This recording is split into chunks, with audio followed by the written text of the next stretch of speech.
Hello viewers, তুমি আশেপাশে থাকলে সিরিয়ালের নতুন আপডেট নিয়ে চলে এসেছে। ভিডিওটি লাইক দিয়ে সম্পূর্ণ ভিডিওটি না কেটে শেষ পর্যন্ত দেখতে থাকুন।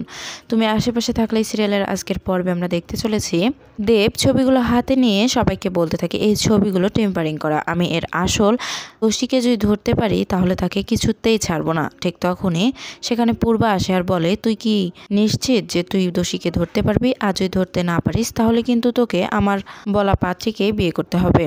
তখন দেব বলে, এই কাজটা যে করেছে তাকে আমি কিছুতেই ছাড়বো না, তাকে আমি শাস্তি দেব, তা না হলে আমার নাম দেব নয়।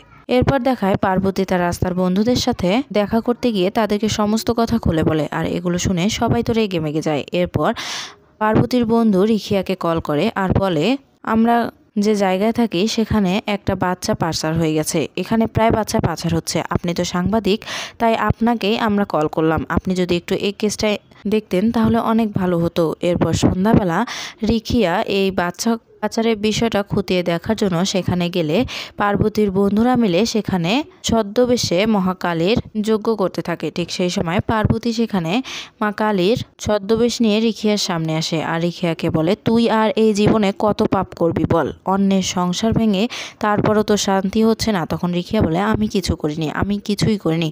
তখন পার্বতী বলে, তুই কিছুই করিসনি? অন্যের সংসার ভাঙা মহাপাপ, এটা তুই জানিস না?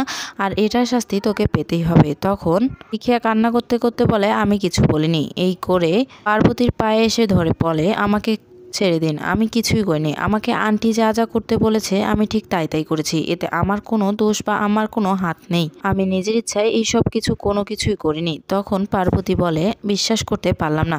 এই কথাটা শোনা মাত্রই রিখিয়া পার্বতীর গলা চিনে ফেলে আর বলে, পার্বতী তুমি? তখন পার্বতী বলে, হ্যাঁ, এই পৃথিবীতে তোমার মতো কোনো শয়তানকে শাস্তি দেওয়ার জন্য মানুষই ভগবানের রূপ ধারণ করে। তো বন্ধুরা, কেমন লাগলো পর্বটি কমেন্টে জানিয়ে দাও এবং পরবর্তী আপডেট সবার আগে পেতে আমাদের চ্যানেলটি সাবস্ক্রাইব করে পাশে থাকা বেল আইকনটি প্রেস করে আমাদের পাশেই থাকবেন। ধন্যবাদ সবাইকে।